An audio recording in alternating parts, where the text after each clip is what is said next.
Hi అండి. Welcome back to my channel పెద్ద ప్లానింగే. ఈరోజైతే మీకు చాలా ఇంట్రెస్టింగ్ టాపిక్ అయితే నేను మీకు చెప్తున్నాను.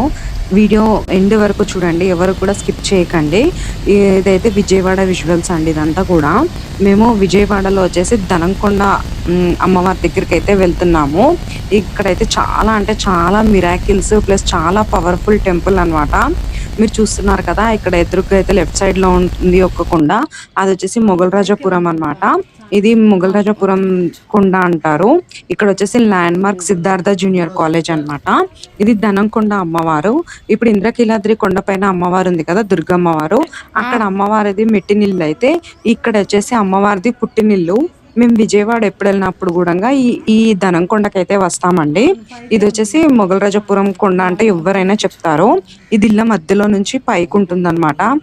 ఎంట్రన్స్ అనేది మెట్లు అయితే ఉంటాయి. ఇళ్ళ మధ్యలో అయితే మెట్లు ఉంటాయి, ఎక్కాల్సి ఉంటుంది. దాదాపు 100 మెట్లు ఉంటాయి. ఇళ్ళ మధ్య స్థలంలో నుంచి వెళ్లాల్సి ఉంటుంది పైకి. చూసారు కదా, తిరుపతిలో ఇలా మలుపులు మలుపులుగా ఎలా అయితే ఉంటుందో రూటు, అలా ఇక్కడ మలుపులు మలుపులుగా ఉంటుంది. 8 మలుపులు అయిన తర్వాత 9వ మలుపు దగ్గర అమ్మవారు అయితే ఉంటారు. ఇలా మలుపు మలుపుకి కూడా ఒక్కొక్క నవదుర్గలు అయితే ఉన్నాయి. అంటే అవతారాలు ఏవైతే ఉంటాయో నవరాత్రుల్లో చేసాం అలా అమ్మవారు రూపాలు అయితే ఉంటాయి అన్నమాట ఇక్కడ ఏంటంటే స్టోరీ యాక్చువల్ గా ఒక గొల్లవాడ అనమాట. ఇక్కడ గొర్రెలు మేకలు కాసుకునేటప్పుడు ఇదంతా కూడా అడవి ఉండేదన్నమాట స్టార్టింగ్ లో. అప్పుడు ఒక లేడీ అన్నమాట కనిపిస్తుంది అనమాట. అతనికి చాలా పెద్ద పెద్ద బొట్టు పెట్టుకొని పెద్ద ఆమె అనమాట. కనిపిస్తే ఎవరు నువ్వు ఇక్కడ ఎందుకు ఇలా తిరుగుతున్నావు అంటే గజ్జల సౌండ్ వస్తే అడుగుతాడు అనమాట అతను గొల్లవాడు. అడిగితే ఆమె అంటుంది, నేను ఇక్కడ ఉన్న విషయం నువ్వు ఎవరికి కూడా చెప్పొద్దు. నేను నీకు 3 మూటల ధనాన్ని అయితే ఇస్తాను, వెనక్కి తిరిగకుండా చూడకుండా వెళ్ళిపో అని చెప్తుంది అనమాట అమ్మవారు. అయితే అతను సగం దూరం వచ్చిన తర్వాత వెనక్కి తిరిగి చూస్తాడనమాట. అమ్మవారు అనేది అలా అంటే ఇతను శిల అయిపోతాడు. ఆ శిల ఇక్కడ ఎదురుగా కనిపిస్తుంది కదా, ఆ శిలనే అన్నమాట. అతను అలా శిల అయిపోతాడు. వెనక్కి తిరిగి చూడగానే అమ్మవారు కూడా ఇంకా అంటే అదృశ్యం అయిపోతుంది అనమాట. ఇక్కడ వచ్చేసి చాలా విచిత్రమైన రూపంలో అమ్మవారు అయితే ఉంటారు. ఇంద్రకీలాద్రి కంటే కూడా మొట్టమొదట ఈ కొండపైనే అమ్మవారు అయితే పాదం అనేది మోపింది. ఇక్కడ అమ్మవారిది పాదం కూడా మీరు చూడొచ్చు అనమాట. శ్రీచక్ర రూపంలో కూడా ఉంటుంది అమ్మవారు అని చాలా మంది అంటారు. చిన్న గృహలా ఉండి గృహలో వెలుస్తుంది అనమాట అమ్మవారు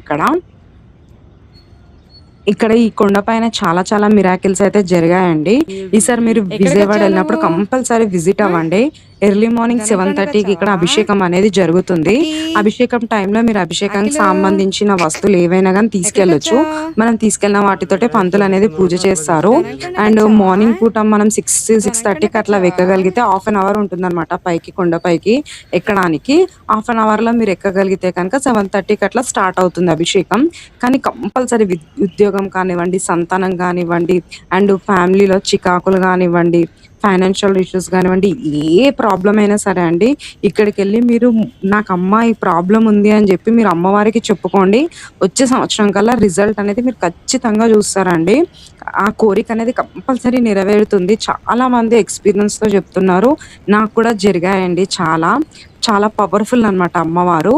అండ్ ఇంద్రకీలాద్రి మెట్టినిల్లు అయితే ఇక్కడ అమ్మవారు పుట్టినిల్లు కాబట్టి కంపల్సరీ ప్రతిరోజు రాత్రి సమయంలో అమ్మవారు ఇప్పటికీ వస్తుందంటండి ఈ కొండపైకి.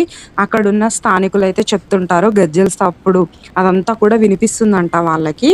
ఈసారి వెళ్ళినప్పుడు కంపల్సరీ చూడండి, చాలా చాలా బాగుంటుంది టెంపుల్ అయితే కొండపైకి. అండ్ దుర్గ నవరాత్రుల్లో ఇక్కడ పైన కొండపైన జాతర కూడా జరుగుతుందంట. అండ్ బయట అయితే అమ్మవార్లవి 2 విగ్రహాలు అయితే పెడతారు.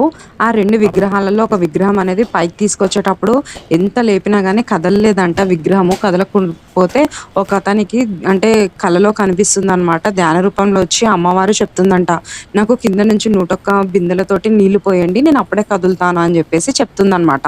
ఇంకా కింద నుంచి 101 బిందెలతోటి వాటర్ అనేది తీసుకొచ్చి పోస్తారు. సగం పోసిన తర్వాత కదుపుతారనమాట.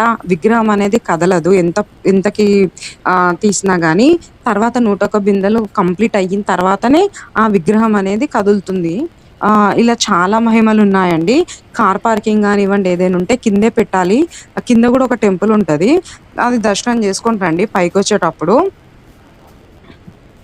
అండ్ పార్కింగ్ అదంతా కూడా కిందే ఉంటుంది అనమాట. కింద పెట్టుకొని రావాల్సి ఉంటుంది. మీరు వచ్చే దారిలో ఇల్లులు ఉంటాయి అన్నమాట. ఎల్లో కలర్ స్టెప్స్ ఉంటాయి, అవన్నీ ఎక్కి రావాల్సి ఉంటుంది. ఈ కొండపైకి ఎక్కితే విజయవాడ సిటీ మొత్తం కనబడుతుందండి. ఇక్కడ ఏంటంటే ఇప్పుడు నేను చూపిస్తున్నాను కదా, దీనిపైన పక్కకే యెల్లో కలర్ స్టెప్స్ ఉంటాయన్నమాట. దీని